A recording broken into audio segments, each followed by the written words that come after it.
Assalamualaikum warahmatullahi wabarakatuh. Perkenalkan, saya Ilham Robul Khairi dari Universitas 11 Maret, Program Studi Pendidikan Teknik Mesin dengan NIM K2521042. Di sini saya akan memberikan video animasi tentang DC motor. Untuk melengkapi tugas dari ujian PLP SMK Negeri 4 Sukoharjo, mari kita simak video berikut. Banyak perangkat dengan motor listrik seperti mainan anak-anak dapat ditemukan. Kipas angin, sikat gigi, pengering rambut, dan pisau potong listrik. Tapi bagaimana motor listrik bekerja? Anda menyalakannya, lalu entah bagaimana ia mulai berputar. Mengapa begitu? Dalam video kali ini kita akan bahas dasar-dasar listrik dan magnet, lalu gabungkan semua untuk pahami cara kerja motor. Mari mulai dengan rangkaian. Ada baterai, kabel, dan perangkat listrik seperti bohlam. Listrik mengalir melalui rangkaian itu. Namun, jika kabel putus, maka aliran listrik akan terhenti dan bohlam akan mati.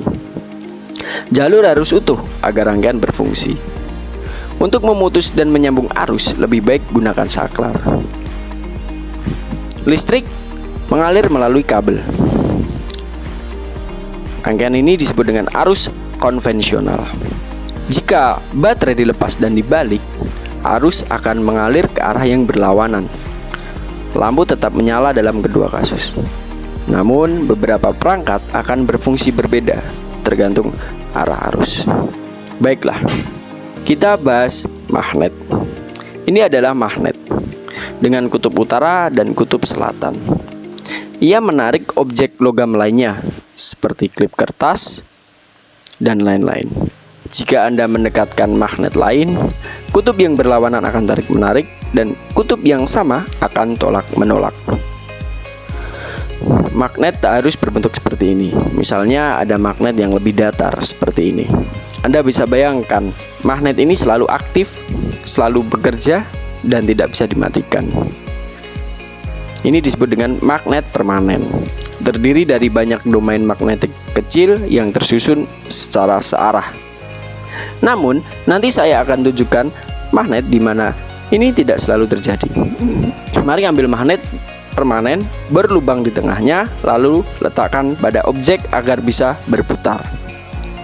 Sekarang dekatkan magnet lain ke arahnya. Magnet yang berputar akan langsung menyelaraskan diri. Kutub yang sama akan tolak-menolak, dan kutub yang berbeda akan tarik-menarik. Magnet yang berputar akan terus berputar. Konsep magnet berputar ini yang paling penting. Ini adalah baut logam yang bukan magnet. Terdiri dari domain magnet namun arahnya acak. Sekarang ambil kawat, lilitkan beberapa kali, buat rangkaian. Arus mengalir dalam kawat membuat domain magnetik menyusun diri sejajar, menciptakan magnet atau biasa disebut dengan elektromagnet. Dapat melakukan seperti magnet permanen, mengangkat logam, memiliki kutub utara serta kutub selatan yang menarik atau menolak magnet lainnya. Elektromagnet unik karena bisa dihidupkan atau dimatikan, seperti bohlam lampu. Perhatikan saat membalik baterai.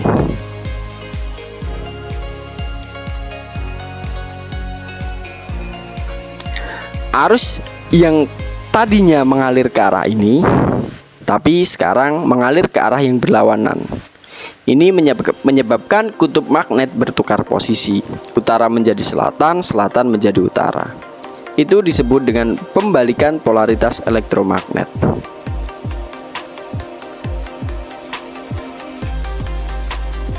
Jika ditukar kabelnya akan terus berputar.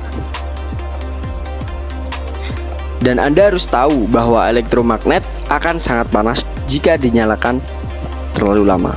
Kali ini kita akan ganti magnet permanen dengan elektromagnet. Begitu kabel terhubung, magnet menyala dan menyelaraskan diri dengan magnet samping. saat ini menyambungkan kabel-kabel ini menghambat baut berputar bebas. Namun yang terpenting di sini adalah konsep elektromagnet berputar. Sekarang mari tukar kabel-kabelnya untuk membalik kutub pada elektromagnet. Kutub yang sama akan tolak-menolak dan berlawanan tarik-menarik. Sekarang balikan polaritasnya lagi dengan kutub yang sama tolak-menolak dan berlawanan tarik-menarik. Jika terus ganti polaritasnya, elektromagnet akan terus berputar. Untuk lebih kuat, tambahkan magnet permanen di sampingnya. Perhatikan sisi ini menghadap kutub selatan ke tengah dan sisi ini menghadap kutub utara ke tengah. Magnet sisi bekerja sama berputar di tengah. Ini menunjukkan prinsip dasar motor listrik. Namun perlu beberapa peningkatan. Dua magnet sisi bisa diganti dengan magnet yang kuat dan melengkung. Daripada baut dengan kawat, kita bisa gunakan lingkaran logam. Itu disebut dengan armatur. Ini adalah elektromagnet datar dengan kutub selatan ke atas. Sekarang armatur berputar hingga kutub yang berlawanan sejajar. Kita bisa terus memutar dengan menukar kabel seperti sebelumnya. Tapi pekerjaan ini berat dengan mengganti kabel secara manual. Perlu menambahkan sesuatu pada armatur yang disebut dengan komutator. Cincin ini memiliki celah di sisi berlawanan. Komutator berputar bersama armatur.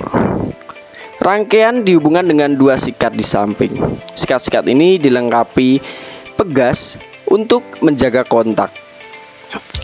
Arus mengalir dari kawat melalui sikat, kemudian cincin komutator, kemudian lingkaran armatur, dan kembali ke sisi lain. Sekarang kita punya elektromagnet dan armatur yang berputar. Saat berputar, sikat berganti kontak ke sisi lain cincin komutator. Ingat, ada dua sikat, jadi ini terjadi di kedua sisi. Sebelum beralih, arus dalam armatur mengalir ke arah ini. Setelah sikat berganti sisi, arus mengalir ke arah yang berlawanan. Ini berarti elektromagnet mengubah polaritas, membuat rotor terus berputar. Cincin komutator berfungsi seperti menukar kabel sebelumnya, tapi kali ini dilakukan secara otomatis. Ia akan terus berputar selama terhubung ke baterai. Lepaskan baterai, elektromagnet hilang, putaran berhenti. Hingga kini, satu lingkaran pada armatur digunakan. Hal ini membuat motor bergerak tidak stabil. Kita bisa terjebak dengan sikat di antara segmen komutator. Kita bisa membelah cincin komutator dan menambahkan satu putaran lagi. Jadi sikat-sikat bersentuhan dengan dua segmen komutator, mengaktifkan elektromagnet dan membuatnya berputar. Setibanya di sini, sikat-sikat beralih ke segmen komutator berikutnya, yang berarti loop ini mati dan loop berikutnya menyala. Sekarang elektromagnet ingin berputar. Sikat-sikat beralih kontak dan loop berikutnya menyala. Ini terjadi saat motor berputar. Seperti loop-loop bergantian menjadi elektromagnet.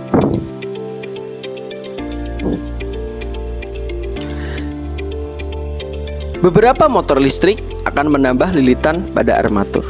Ini memastikan adanya gerakan putaran terus-menerus pada motor.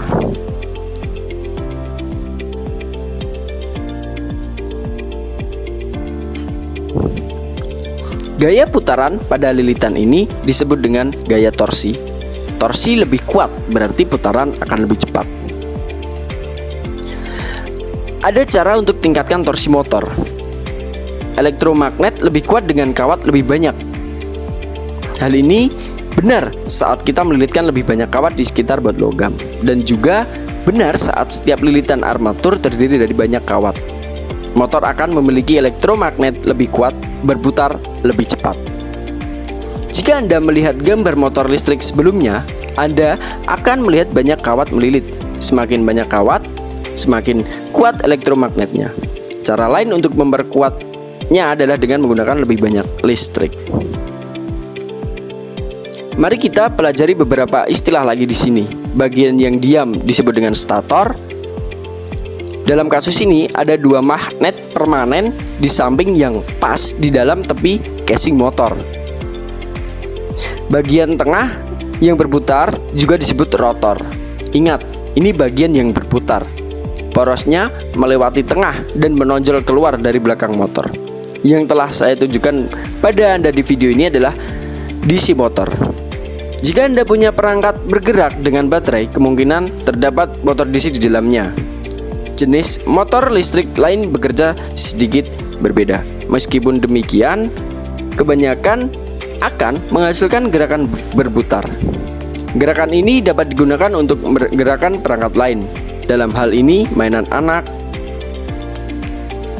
atau kipas angin untuk mendinginkan ruangan Anda. Putaran motor bisa diubah menjadi gerakan lain, seperti gerakan bolak-balik pada kipas ini. Bagaimana dengan pisau pemotong listrik ini?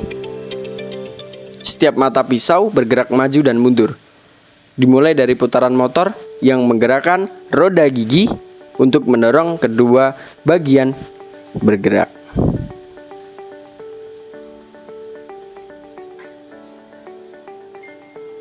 Nah, sudah kita simak video tentang DC motor. Saya harap teman-teman semua sudah memahami bagaimana cara kerja DC motor. Sekian yang dapat saya sampaikan, kurang lebihnya mohon dimaafkan. Billahi taufik wal hidayah. Wassalamualaikum warahmatullahi wabarakatuh.